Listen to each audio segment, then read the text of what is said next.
hello everyone. So today I'm going to start a new topic that is appending an element in dictionary. Word append का मतलब होता है add करना. क्या add करेंगे हम कि हमारे पास अगर कोई एक ऑलरेडी डिक्शनरी है और उसके अंदर हम कोई एलिमेंट ऐड करना चाहते हैं तो वो हम किस तरीके से कर सकते हैं. तो यहाँ पे एक एग्जांपल लिया है कि एक हमारे पास डिक्शनरी है डी और उसके जो उस डिक्शनरी में हमारे पास ये वैल्यूज दी हुई हैं 1 एप्पल 2 बनाना सी ग्रेप्स. और हम क्या चाहते हैं कि हम एक और की वैल्यू 4 लेकर उसमें वैल्यू ऑरेंज हम डाल दें. ठीक है, आपको प्रीवियस वीडियो में हम पढ़ चुके हैं कि किस तरीके से डिक्शनरी में जो वैल्यू एक की होती है और एक उसकी वैल्यू होती है. तो इसीलिए यहाँ पर हम की को मेंशन करते हैं और उसके आगे हम यहाँ पे वैल्यू को करते हैं. तो हम इसको प्रैक्टिकली एक बार करके देख लेते हैं कि मेरे पास एक डिक्शनरी है. मैं सेम डिक्शनरी ले लेती हूँ. डिक्शनरी को हम कर्ली ब्रेसेस से रिप्रेजेंट करते हैं. यहाँ पे मैंने ले लिया 1 और वैल्यू ले ली हमने बनाना और उसके बाद कॉमा देन 2.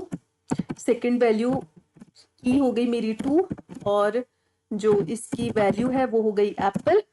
और मैंने एक थर्ड की ले ली जिसकी वैल्यू जो है वो मैंने ले ली फॉर एग्जांपल ग्रेप्स. अब मैं क्या चाहती हूँ कि एक और मैं इसमें वैल्यू ऐड कर दूं. तो मैं क्या करूंगी कि डी और स्क्वायर ब्रैकेट्स में हम की देते हैं. तो की मैंने यहाँ पे 4 दी और इक्वल टू के बाद हम वैल्यू देते हैं. तो मैं चाहती हूँ 4 की जो है उसकी वैल्यू ऑरेंज हो. तो मैं यहाँ पे इक्वल टू लिख के ऑरेंज लिख दूंगी. और अब मैं अपनी डिक्शनरी को प्रिंट करा देती हूँ. तो प्रिंट डी. ठीक है, फाइल को करेंगे सेव और अपना आउटपुट चेक करेंगे. क्या हुआ, ये मेरा 4 पर ऑरेंज आ गया. ठीक है, इस तरीके से आप जो है वो एलिमेंट को ऐड कर सकते हो अपनी डिक्शनरी के अंदर. Now the next topic is updating dictionary element. देखिए यहाँ पे अपडेट करना डिक्शनरी को मतलब है कि जो ऑलरेडी आपके पास डिक्शनरी है उसमें आप कुछ चेंजेस करना चाह रहे हैं तो आप वो कर सकते हो. और अपडेट यहाँ पे दो फंक्शन करेगा. एक तो चेंजेस भी कर पाएगा और दूसरा अगर हमें दो डिक्शनरीज को मर्ज करना है या कंबाइन करना है तो वो काम भी हमारा अपडेट फंक्शन जो है वो कर पाएगा.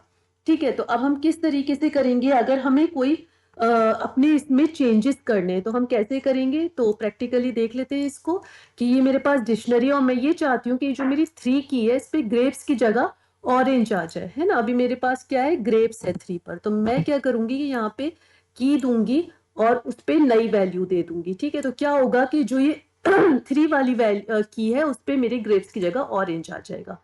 अब मैं अपने फाइल को सेव करके रन करके देखती हूँ कि आप देखो कि पहले मेरा 3 पे क्या था, ग्रेप्स था. अब आप देखिए 3 पे क्या आ गया है, मेरा ऑरेंज आ गया है. तो ये तो मैंने अपने डिक्शनरी में चेंजेस कर लिए. अब मैं क्या चाहती हूँ कि मेरे पास एक से ज्यादा डिक्शनरी हो और मैं उनको मर्ज करना चाहती हूँ या मैं उनको कंबाइन करना चाहती हूँ. तो किस तरीके से हम कर सकते हैं. तो एक डिक्शनरी मेरे पास ये डी हो गई और मैं एक और डिक्शनरी ले लेती हूँ डेट इज D1. ठीक, उसमें वैल्यूज दे देती हूँ मैं. फॉर एग्जाम्पल 4 हो गई मेरी.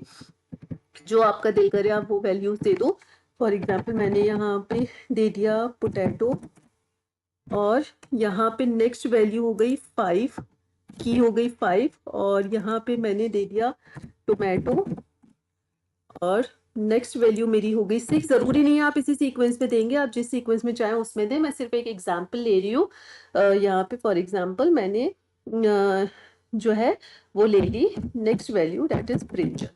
अब मैं क्या चाहती हूँ कि मैं इन दोनों डिक्शनरीज को जो है वो मर्ज कर दूं, कंबाइन कर दूं. तो डी डॉट क्या लिखना पड़ेगा हमें, अपडेट. अपडेट करेंगे किसको, D1 के साथ. तो आपको यहाँ पे ये ध्यान देना है कि जिसमें आपको मर्ज कराना है उसे आप यहाँ लिखते हैं और जिसको मर्ज कराना है उसे यहाँ लिखते हैं. कहने का मतलब ये कि डी पहले मेरे पास ये पूरी डिक्शनरी आएगी और फिर उसके बाद उसी के आगे से ये डिक्शनरी आ जाएगी. ठीक है, तो ये वाली डिक्शनरी जो है इसके साथ मर्ज हो जाएगी. ठीक, मैं एक बार करके दिखा देती हूँ, क्लियर हो जाएगा कि व्हाट आई एम सेइंग. हम आप देख रहे हैं क्या हुआ कि जो मेरी डिक्शनरी ये वाली डिक्शनरी थी वो एज इट इज, सॉरी ये वाली जो मेरी डिक्शनरी थी वो एज इट इज आ गई और उसके बाद से क्या हुआ, नेक्स्ट वाली डिक्शनरी मेरी उसी के साथ कंबाइन हो गई. अब मैं अगर यहाँ पे D1 डॉट डी कर देती हूँ तो क्या होगा कि पहले ये आएगी और फिर ये आएगी. मीन्स कि इसके साथ ये वाली जो है वो मर्ज हो जाएगी. और प्रिंट करा देती हूँ मैं यहाँ से D1 को. हम इसको रन करके देख लेते हैं अपना आउटपुट. सी अब क्या हो रहा है कि देखिए पहले पोटैटो टोमेटो ब्रिंजल आ रहा है और फिर बनाना एप्पल ग्रेप्स आ रहा है, तो जिसको आप पहले लिखेंगे उसके साथ दूसरी वाली जो है वो मर्ज हो जाएगी, ठीक है। So this is all about these two things. आज हमने पढ़ा कि हम किस तरीके से डिक्शनरी में एलिमेंट को अपेंड कर सकते हैं और किस तरीके से अपनी डिक्शनरी को अपडेट कर सकते हैं। अपडेट कर सकते हैं मीन्स उसमें चेंजेस भी कर सकते हैं, और दूसरा ये है कि अगर हम चाहें कि हम दो डिक्शनरीज को कंबाइन कर दें, मर्ज कर दें, तो हम यहाँ पे मर्ज भी कर सकते हैं, ठीक है। सो आई होप सो कि this topic is clear to everyone. If you like this video, please press the like button and subscribe my channel. Thank you.